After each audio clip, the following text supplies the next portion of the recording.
ಹಾ ಆಲೆ 8 ಗಂಟೆ ಬಿಟ್ಟದೆ. ಆಲೆ ಸೂರ್ಯ ನೆತ್ತಿ ಮೇಲೆ ಬಂದ್ಬಿಟ್ಟವನೆ. ಇವಳು ನೋಡಿದ್ರೆ ಇನ್ನೂ ಬಿತ್ಕೊಂಡವಳೆ 8 ಗಂಟೆ ಆದ್ರೂ. ನಾನೇ ಹೆಂಡ್ತಿ ಹೆಂಗೆ ಎದ್ದೇಳಿಸ್ಬೇಕು, ನನ್ನ ಗಂಡನ ಇಲ್ಲ ಹೆಂಡ್ತಿನ ಅಂತ ನನಗೆ ಡೌಟ್ ಬಂದ್ಬಿಟ್ಟೈತೆ. ಲೇ ಸರೋಜಾ, ಲೇ ಸರೋಜಾ, ಎದ್ದೇಳು. ಆಲೆ 8 ಗಂಟೆ ಕೂತೈತೆ ಅಲ್ಲಿ. ಆಲೆ ಸೂರ್ಯ ನೆತ್ತಿ ಮೇಲೆ ಬಂದವನೆ, ನೀನು ಇನ್ನೂ ಬಿತ್ಕೊಂಡಿದ್ದೀಯ ಅವಳೆ ಮಕ್ಳಂಗೆ.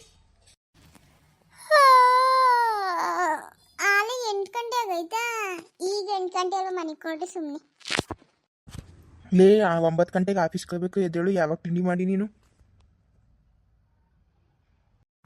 8:30 ಎದ್ಬಿಟ್ಟು 9 ಗಂಟೆಲಿ ಮಾಡ್ಕೊಟ್ಬಿಡ್ತೀನಿ ಪಟ ಪಟ ಆಟ ಅಂತ.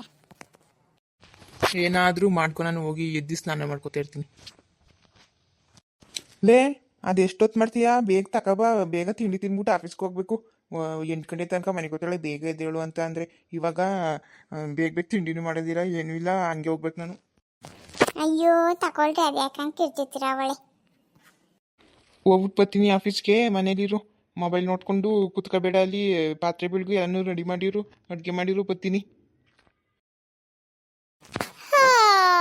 ಇವಾಗ ಹೋಗಿ ಆರಾಮಾಗಿ ಮನೆಗೆ ಬೇಕು.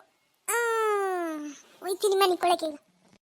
ಅಯ್ಯೋ ಇಷ್ಟೊಂದು ಪಾತ್ರೆ ಅವೆಲ್ಲ ಈಗ ಯಾರು ಬೆಳಗೋರು? ಆಮೇಲೆ ಇವಾಗ ಹೋಗಿ ಚೆನ್ನಾಗಿ ಮನಿಕೊಂಡು ನಿದ್ದೆ ಮಾಡಬೇಕು.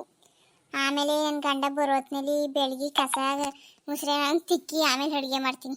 ಅದು ಬೇರೆ ಮಾಡ್ಬೇಕು, ಯಾರು ಮಾಡೋರು ಹೋಗಿಸಿ. ಚೆನ್ನಾಗಿ ಗೊಬ್ಬರ ಹಾಕೊಂಡು ಮನಿಕೋತೀನಿ. ಸಂಜೆ ತನಕ ನನ್ನ ಗಂಡ ಬಂದ್ಮೇಲೆ ಎದ್ದೇಳ್ತೀನಿ. ಓ ಆಲೆ ಸಂಜೆ ಆಗ್ಬಿಟ್ಟೈತಲ್ಲ, ಇಷ್ಟು ಬೇಗ ಸಂಜೆ ಆಗ್ಬಿಡ್ತಾ?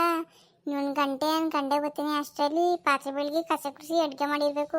ಇಲ್ಲಾಂದರೆ ಬೊ ಅಂತ ಬರೀ ಬೈಯೋದೇ ಬರೀಯ. ಚಿಕ್ಕ ಚಿಕ್ಕ ಅಂತ ಪಾತ್ರೆ ಬೆಳಗ್ಗೆ ಬಿಡ್ತೀನಿ, ಬೇಗ ಬೇಗ ಚಿಕ್ಕ ಅಂತ ಕಸ ಗುಡಿಸ್ಬಿಡ್ತೀನಿ.